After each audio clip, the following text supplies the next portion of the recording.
کر اپنی قبر سے اٹھے گا۔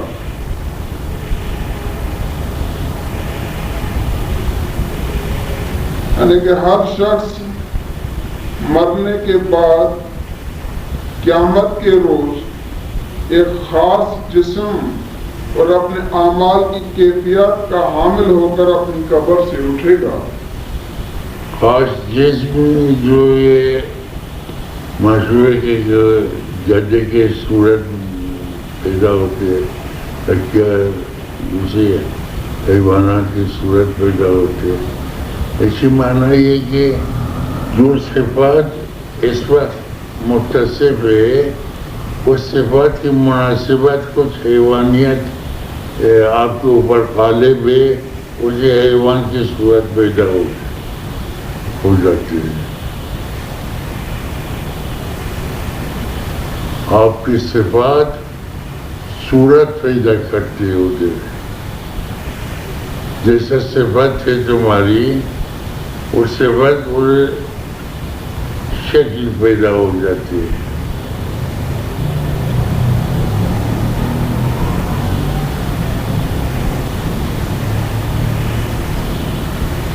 جیسے آپ مثلاً یہ مکار لوگوں کو گیدڑ کرتے ہیں یا بہادر لوگوں کو شیپ آپ کرتے ہیں، اسی طرح یہ صفات صورت اصلی پیدا کرتے ہیں۔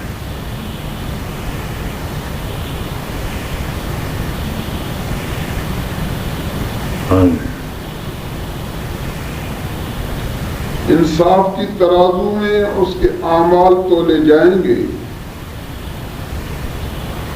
پل صراط سے گزرنا ہوگا جس کے نیچے دوزخ کے شعلے برق رہے ہوں گے۔ نیکوکار لوگ آسانی سے گزر جائیں گے اور بدکار لوگ نیچے دوزخ میں گر پڑیں گے۔ اب بات کہتے ہیں اعمال کیسے تولا جاتے ہیں؟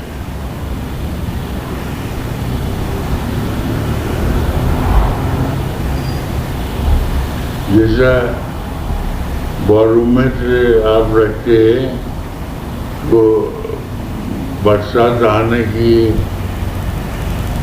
علامت دکھلاتے ہوا کی، یا بدن کی حرارت جو ہے تھرمومیٹر رکھ کے یہ ایک درجے معلوم کرتے کہ فلاں درجہ حرارت ہوا۔ اس طرح اعمال کی ترازو ایک خاص قسم کی اعمال کو تولنا کے طریقے،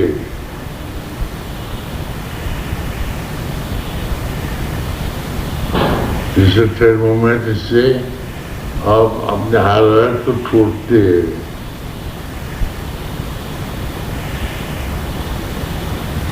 اس طرح اعمال کو تولنے کے لیے ایک خاص طریقے ہوتے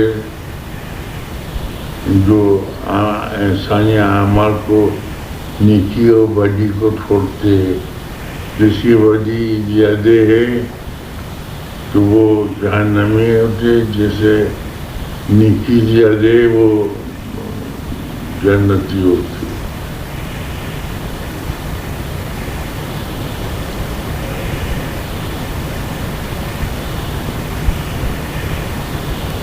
وَأَمَّا مَنْ ثَقُلَتْ مَوَازِينُهُ فَهُوَ فِي عِيشَةٍ رَاضِيَةٍ، جو جس کے وزن نیکی زیادہ ہو وہ آرام زندگی بسر کرے گا۔ وَأَمَّا مَنْ خَفَّتْ مَوَازِينُهُ، اور جس کے میزان ہلکے ہوتے اور اوپر جاتے ہیں تو وہ اسی معاملے دوسری قسم۔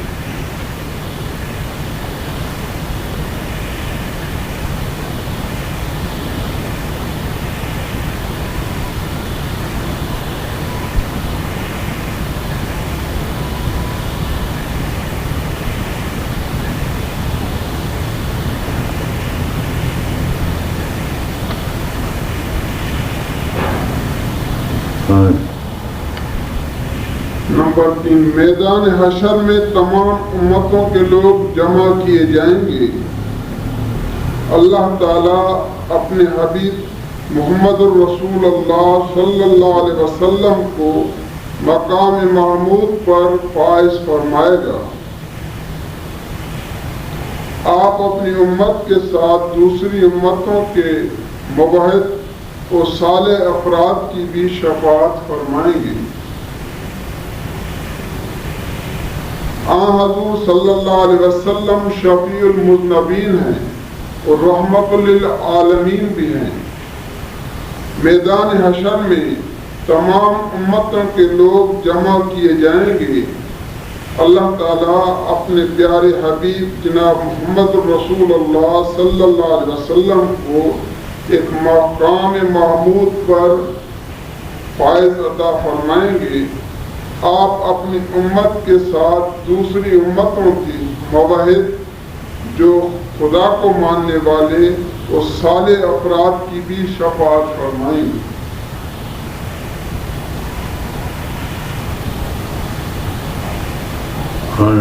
نمبر 4، مومنین صالحین کو جنت میں اور عاصیوں کو دوزخ میں ڈالا جائے گا۔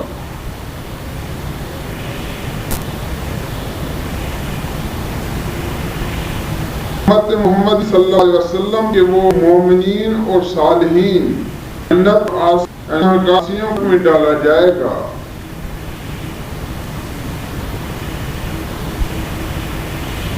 جیسا کہ حضور نے ابھی ارشاد فرمایا کہ ایک خاص قسم کا ترازو ہے، یعنی پل صراط ہے، وہاں سے ہر ایک کو گزرنا ہوگا۔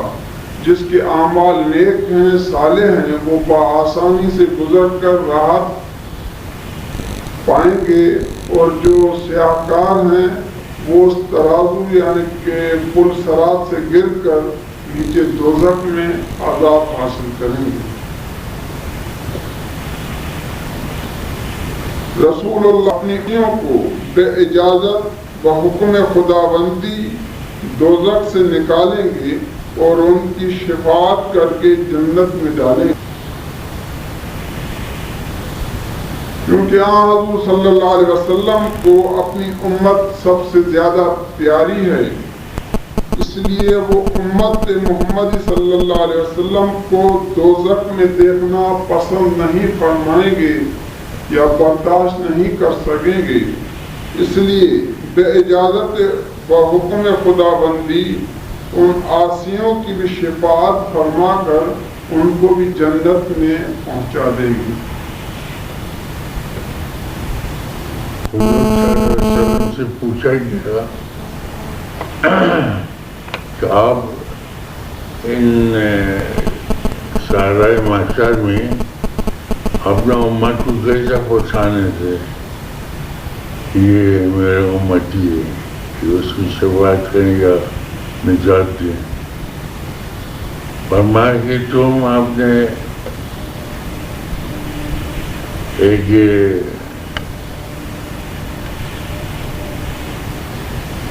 ریور رکھتے ہو،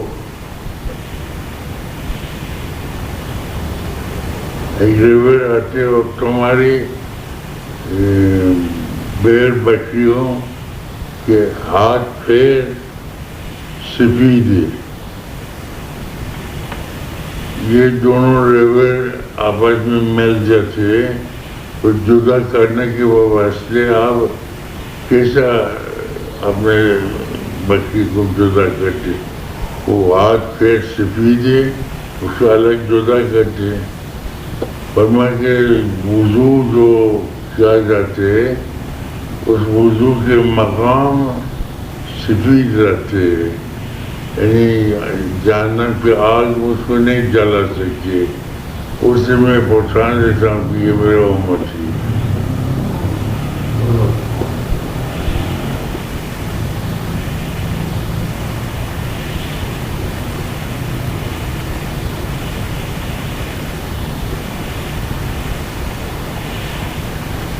ایسی حقیقت ہے کہ مسلمان جب وضو کرتے ہیں وہ سمجھتے کہ یہ پانی جو ہے گر جاتے منہ سے یا ہاتھ سے یا پیر سے، یہ پانی کے ساتھ میرے گناہوں بھی گرتے اور وہ صاف پاک اور دو کر رہ جاتے۔ اس تصور کو وضو کے وقت قائم رکھنا چاہیے۔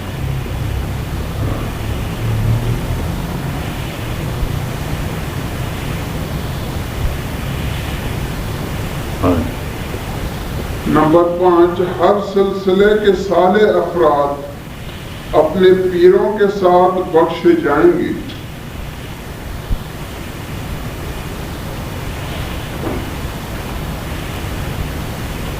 اسلام یا دین محمد صلی اللہ علیہ وسلم کا کوئی بھی سلسلہ ہو، اس سلسلے کے صالح افراد اپنے پیروں کے ساتھ بخشے جائیں گے انشاءاللہ۔ تمام پیران اعظام کو بے اتباع و نسبت محمد صلی اللہ علیہ وسلم شفاعت کا اختیار دیا جائے گا، جیسے کہ آن حضور صلی اللہ علیہ وسلم کو شفیع المذنبین پکارا جاتا ہے یا ان کو شفاعت کا درجہ عطا فرمایا گیا ہے۔ اسی طرح کیونکہ اولیاء کرام وارثۃ الانبیاء ہیں، تو ان اولیاء کرام کو بھی شفاعت کا اختیار دیا جائے گا کہ وہ اپنے اپنے مریدین کو اور اپنے اپنے سلسلے کے صالح افراد کی بھی بخشش عطا فرمائیں۔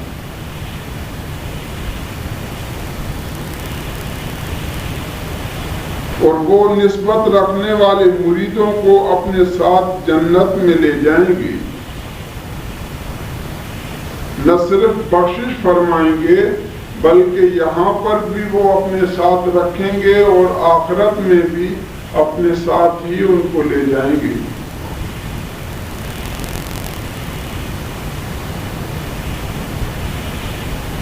نمبر 6، جنتی ہمیشہ جنت میں اور کافرین، مشرکین اور منافقین ہمیشہ دوزخ میں رہیں گے۔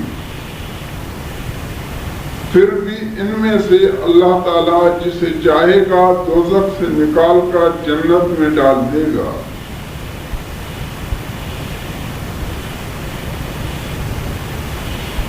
لیکن ان کی پیشانی پر دوزخی ہونے کا داغ لگا ہوا ہوگا، اس وجہ سے جنت کے لوگ انہیں پہچان لیں گے۔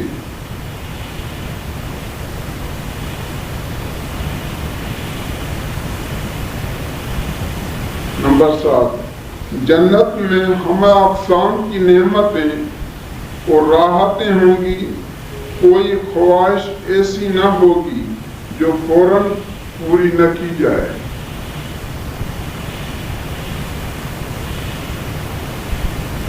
جنت کے لوگوں کو کسی بھی قسم کی خواہش پیدا ہوئی تو وہ فوراً اور اسی وقت وہ پوری ہو جائے گی، خلاقیت پیدا ہو جاتی ہے۔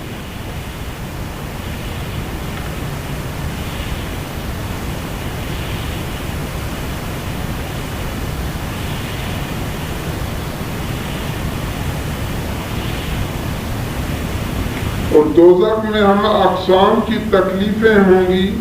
بعض لوگ کہتے ہیں یہ پرانے زمانے کی باتیں ہیں، مگر صاحبان ایمان کا اس عقیدے پر اتفاق و یقین ہے کہ ہر عمل کی سزا و جزا ہے۔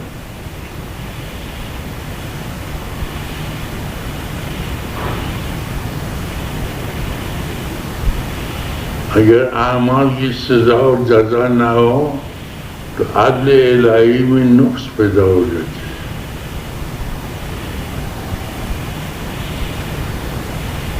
ایک مشرک اور ایک مسلمان ایک ہی ترازو پر رکھا جائے، ایک ہی مقام پر رکھا جائے، عدل الہی کی نہیں، تقاضا نہیں۔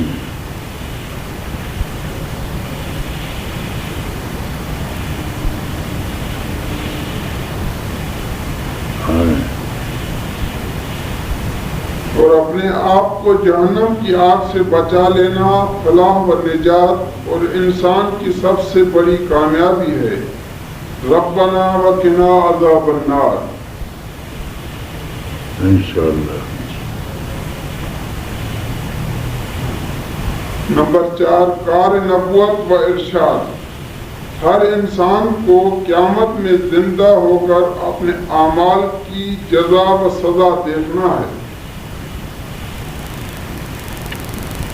اس لیے وہاں کے عذاب سے بچنے اور ثواب حاصل کرنے کے طریقے بتلانے کے لیے اللہ تعالیٰ نے اپنے رسولوں کو بھیجا کہ وہ خدا کے بندوں کو اس دارالعمل میں صحیح زندگی گزارنے کا طریقہ بتائیں۔ دنیا کو دارالعمل کہتے ہیں، یعنی کام کرنے کی جگہ، اور آخرت کو دارالجزا کہتے ہیں، دارالمکافات۔ ہاں،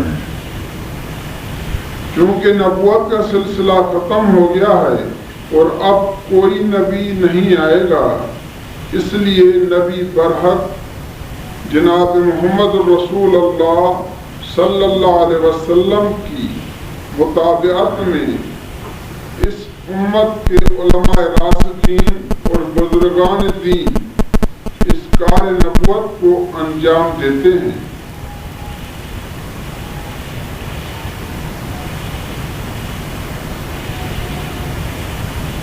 حقانیت کی طرف دعوت دینا،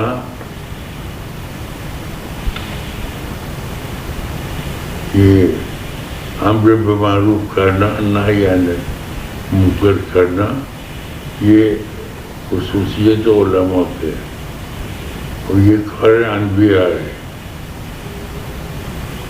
ابھی نبی نہیں ہے مگر کار نبی موجود ہے۔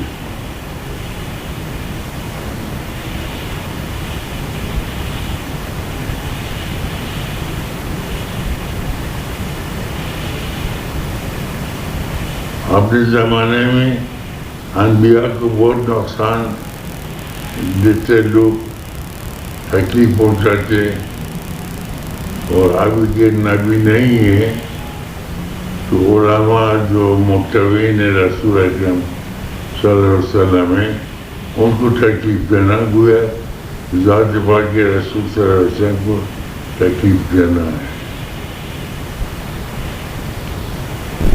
ایک بچے کو تکلیف دینا تو ماں باپ کو تکلیف دینا ہے۔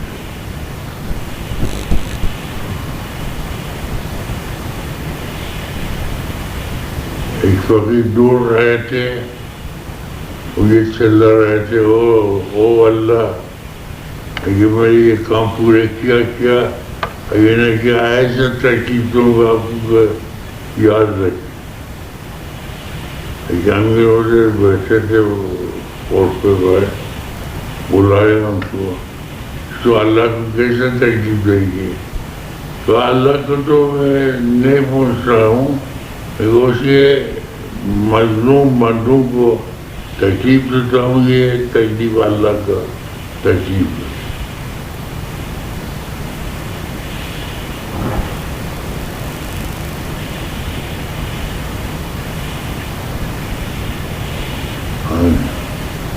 اس امت کے علماء راسخین اور بزرگان دین اس کار نبوت کو انجام دیتے ہیں اور بندگان خدا کو صراط مستقیم پر چلا کر انسانیت کے اعلیٰ مقام پر پہنچا دیتے ہیں، اسی کو ارشاد کہتے ہیں۔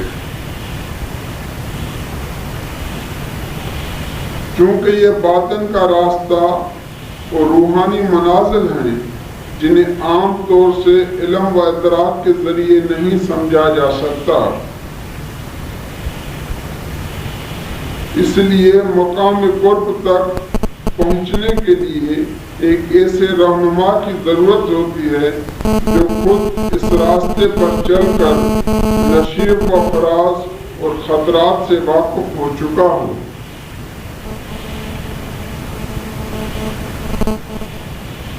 کیونکہ یہ معرفت کا راستہ، باطن کا راستہ اور روحانی منازلیں ہیں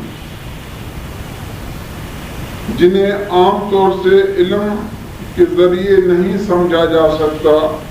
اس لیے اس مقام قرب اور معرفت تک رسائی کے لیے ایک ایسے رہنما اور ہادی رہبر کی ضرورت ہوتی ہے جو خود اس راستے پر چل کر نشیب و فراز اور خطرات سے واقف ہو چکا ہو اور اپنے پیر کی طرف سے رشد و ہدایت کا کام سر انجام دینے کا مجاز ہو۔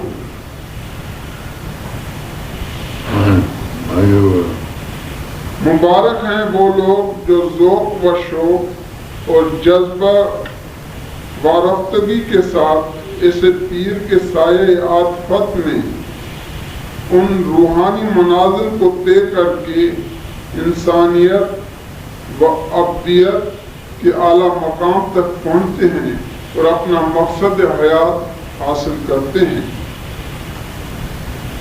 وہ لوگ اور وہ اشخاص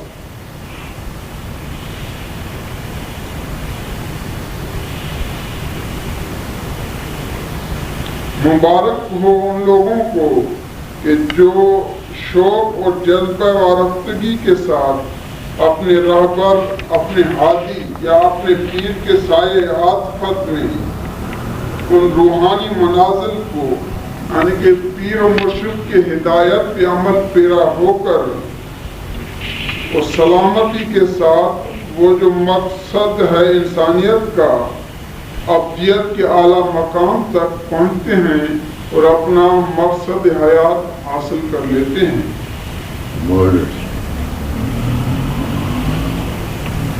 اس کا مقصد یہ ہے کہ دین مخصوص ہے اللہ تعالیٰ کی طرف، کوئی دوسرے شخص دین نہیں لا سکتے، نہ کوئی پیغمبر کو دین لا سکتا ہے۔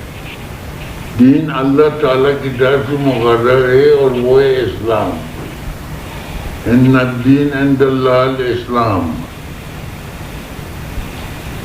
وغیرہ شریعت پیغمبران کیا لاتے، شریعت لاتے، شریعت راہ دین کو صاف کرتی ہے۔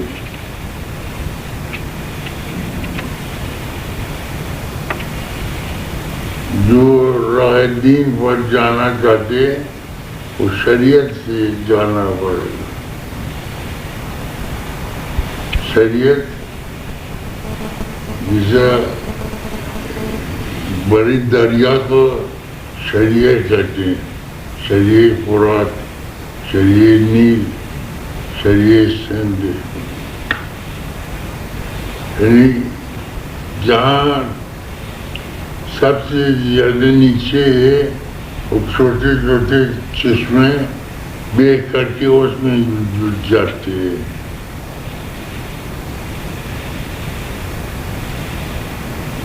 ایک دریا ہے،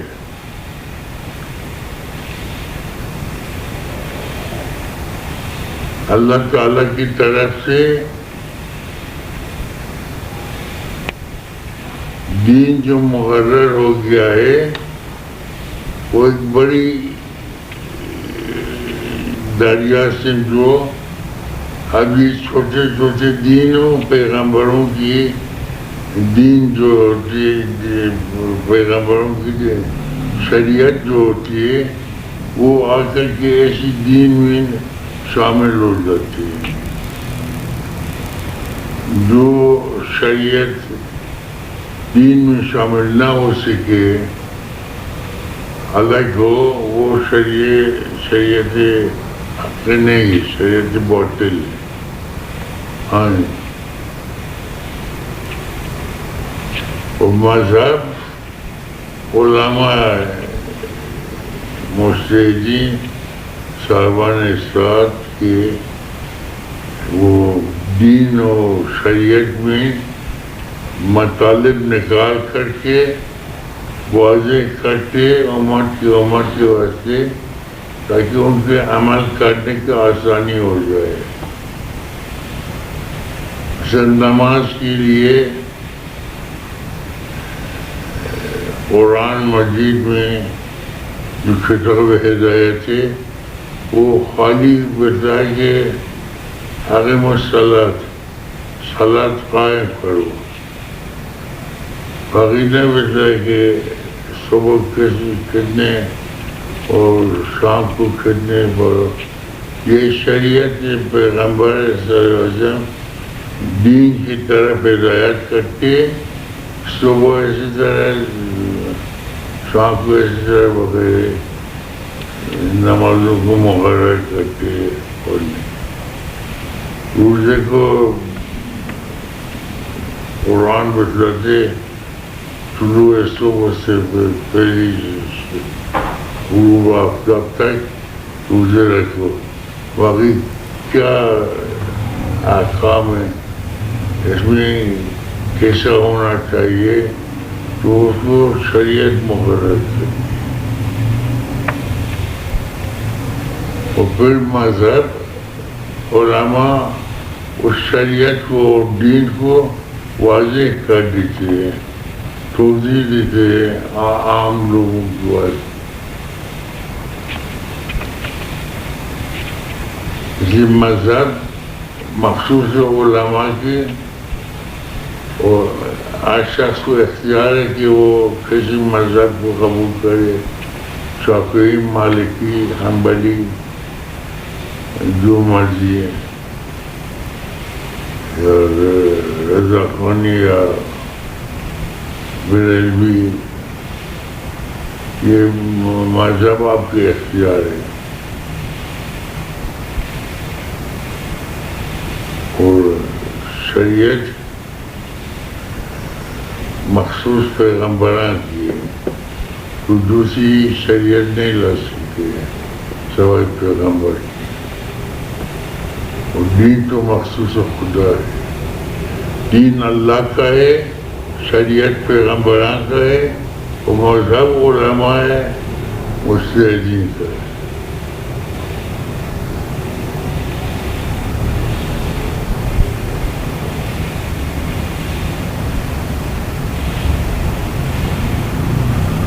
دین اور شریعت میں اختیار نہیں ہے، حتماً اتباع ضرورت ہے. لیکن مذہب میں آپ کا اختیار ہے، جس میں عالم کو چاہو اس کو تقلید کرو، اسے تبعیت کرو.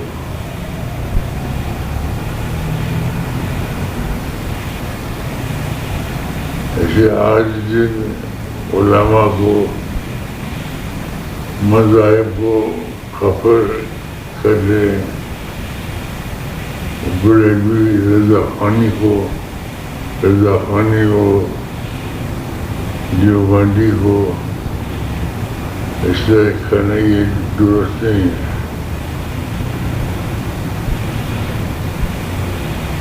عالم اگر مجتہد ہے، تابع شریعت ہے، تابع دین ہے، تو اس کو پیروی کرنا چاہیے، کوئی بات نہیں. ہاں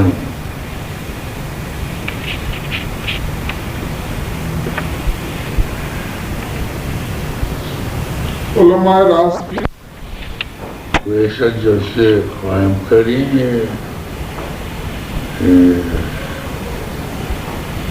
شجرے کو مطالعہ کریں، وضاحت طلب وطی کو پیش کریں، دوسرے لوگوں کو سمجھاتے ہیں.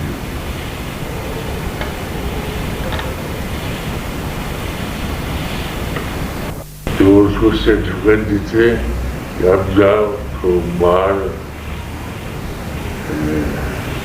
کمائی کرو، اور یہ سوسائٹی کو کچھ دیتے ہیں.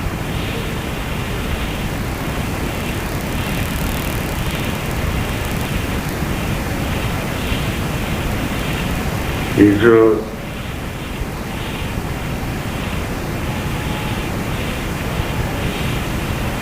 یورپ کے معاملے ہے، اصفہان میں بہت بڑی جیپ کاٹنے والے تھے، مشہور تھے.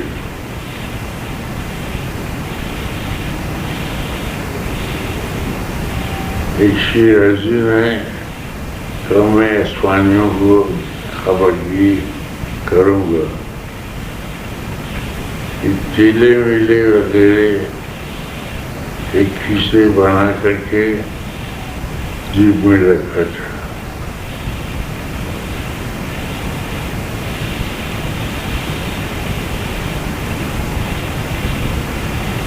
اور جگہ خیبر خانے یہ جسے ریسٹوران کہتے ادھر بیٹھ گیا اور لوگ باتیں کرتے تھے کہ ایسا ایسا ماہر جی بول رہے کہا دیکھا آپ کے اسپان کی جی بوروں کو دیکھا ہے. کسی نے پوچھا کہ کیا دیکھا؟ کئی دن سے میں نے جی بوروں کو امپلانٹ کرنے کی واسطے ایک اشرفی کی پہلے جیب میں رکھا، ایک دن چکر کرتے ہوں کوئی اس کو نہ نکال سکتا. کونے پر ایک آدمی بیٹھے تھے، جناب علی اسی تیلے کو 2 مرتبہ نکالا گیا، اس میں یہ تیلی کوزے سے چھوٹے جاتے، کوزے سرائی وغیرہ جو چھوٹے جاتے وہ ٹکڑے کو کیا کرتے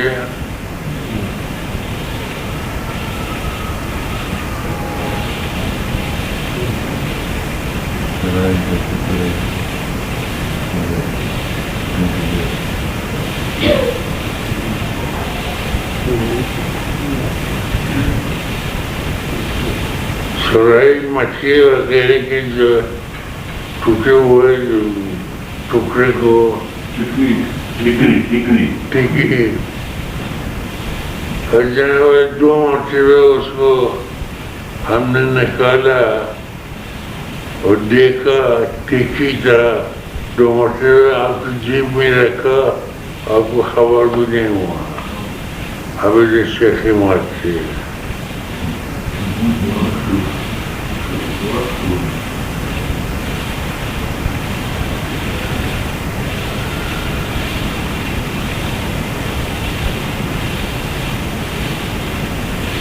یہ ہر انسان فطرتاً چاہتے کہ جس راہ میں جاتے ہیں اس میں سب سے زیادہ ماہر ہو جائے. عالم ہو تو وہ چاہتے سب سے زیادہ عالم ہو جائے، اور اگر پہلوان ہو تو سب سے زیادہ پہلوان ہو جائے. مگر عقل و تدبیر بھی ضرورت ہے.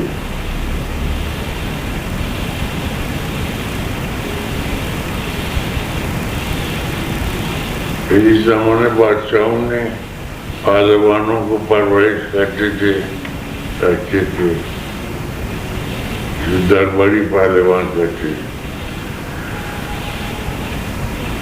جیسے مشہور رستم زمان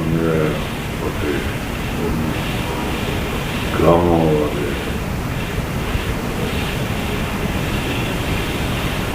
ایک پہلوان کو بادشاہ نے پرورش کیا تھا، اسے چند شاگردی کے چلے اسی 10 پرورش کرتے تھے، ان کو فن وغیرہ سکھلاتے تھے. ایک شاگرد دیکھا کہ میں استاد کی تمام فنوں کو سیکھ لیا، اب میں کیوں درباری پہلوان نہ بن کر؟ بادشاہ کو کہا کہ میں آپ کے پہلے درباری پہلوان سے میں لڑوں گا،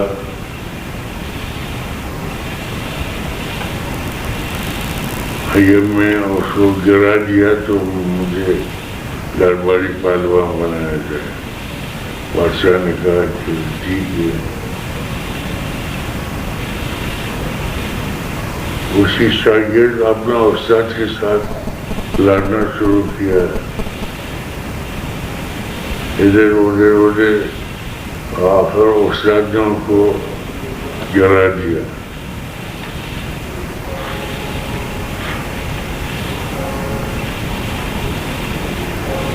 تو بادشاہ نے